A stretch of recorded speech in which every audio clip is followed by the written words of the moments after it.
Eyes are watching, ears are listening, hands are away.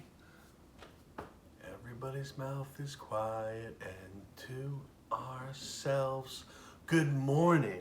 Today is Thursday. We're going to continue learning all about our author's purpose and why. Why does the author write the words in the books? Well, he wants to give us information. Or maybe there's a couple of reasons. They could give us information, they could make us smile, and they give us information, they're teaching us something. When they're entertaining us, they're making us smile. Okay? And the story we're reading about is a lot to do with something called gravity. Okay? And gravity is a force. And remember, we learned that gravity never goes up. Gravity is a force that's always pulling things.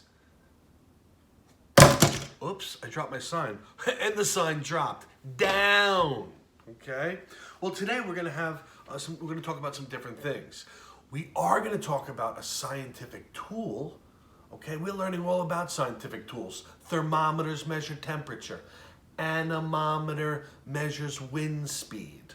Okay? A clock measures time. This is a scale. If I want to see how my weight, I can stand on it and it will give me a number. On the Nearpod slide, I show a scale like the nurse has in her office. So you can see what her scale looks like, but this is the one that most people have at home or something like this. Some of them have one that are round and they spin. This one has the digital numbers, okay? So let's take a look. We left off and we talked about which one is heavier. You can compare weights and you compare the heaviness by moving your hands up and down a little bit and testing the weights and seeing which one was heavier. Oh, this one has more strawberry ice cream. This one's kind of light. I'll take this one for me. So it can help you in real life. All right, no, I'm only kidding. I'm always fair with ice cream. I cut it right down the middle to make it fair and square. So the hand soap, your hands stop the sponge on the soap from falling to the ground. So when you drop the sponge, what I used was, remember, the cork. When I dropped it, I stopped it from falling on the ground, and it hit here. It didn't hit very hard, it hit very lightly. But you can still feel gravity's pull on the soap and sponge when you hold them in your hands. The pull on the sponge, I use the ruler. The pull and the weight and the heaviness on your hands, this pull, what's pushing down on your hands, is called weight. Okay? So we just learned something. When we're learning something, then that means the author's teaching us something. That's what we're talking all about, the author's purpose. I hope you're starting to think about, is he entertaining us? Is he informing us? Because I'm learning about something. He's teaching us something. He's giving us information about a science topic. So let's keep reading. You can see if one object is heavier than the other without letting them fall. How can I see which one is heavier? Let me see if I do the rubber ducky and the ping pong ball. They're both pretty light. It's so hard to figure out which one's heavier. How can I use gravity to figure that out? I got it. In the grade level story, it talks about getting two rubber bands that are exactly the same size. Okay, ask mommy and daddy for the rubber bands. Then tie one of your shoes to one rubber band and then tie one of your parents' shoes to the other rubber band. Well, I did not do that. I took Amelia's princess shoe. Okay, you can see how much it's pulling down. And then I took something a little bigger, a little heavier, which I think is heavier, is the roller skate. Now, I'm not going to notice if it's heavier. Let me grab it first. Until I actually test it out. Now, as you can see, look how big this roller band. So you can tell that the roller skate is much heavier than the princess shoe. okay? And that's a great way to see which object is heavier, okay? Lift both shoes with the rubber bands and you'll learn which one's heavier by which rubber band stretches more. We saw that the roller skate stretched real far, so we know that this is going to be the heavier object of the two. The heavier shoe stretches the rubber band more. Each rubber band acts like a scale to measure weight. Your weight is a measure of how hard you fall when you fall down.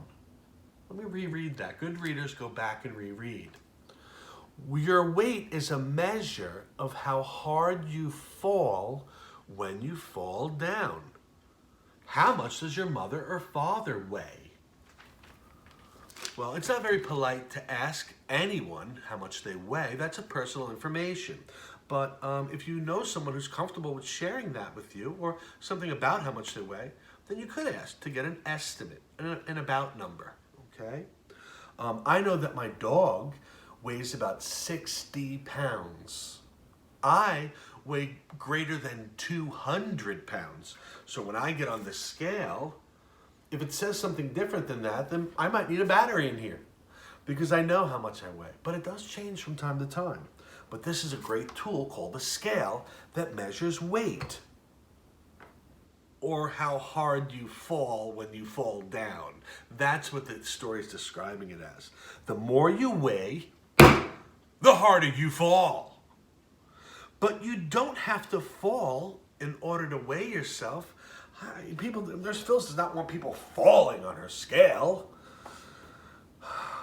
A scale tells you how hard you fall. That tool does all the work for you without you falling at all. So simply get on a scale. Yay! And that concludes our grade level story. I'm going to put something on the scale right now. Let's take a look. Just to test it out, okay? I'm going to put on this scale, I've been saving some change, okay? Now this is pennies and nickels and dimes and quarters, money and coins. And I'm gonna weigh how much money I have in here so I can see how heavy it is and get an idea if it's working, if I'm saving the right amount of money. Okay, so right now the scale says 0. I'm gonna turn it around so you can see the number when I put it on top. All right, here we go. I think it might be about 10 pounds. Let's see. 6.8. So that's almost 7 pounds of change. Okay, that means I got to keep saving if I want to save up for something. But now I know how heavy it is because we used the scale. So we remember that the author's purpose is to explain gravity. That's what he's doing. A clue about that is that he tells us gravity is a force that pulls things down. And another clue would be that gravity pulls everything on the moon at the same speed because there's no air on the moon. Boys and girls, there's lots of tough things, some difficult things in here, but I know you're trying your best, and I know you know some things about gravity, some things about magnetism and force, just an automatic pulling. I hope everybody has a great day. Tomorrow is Friday, so I'll see you then.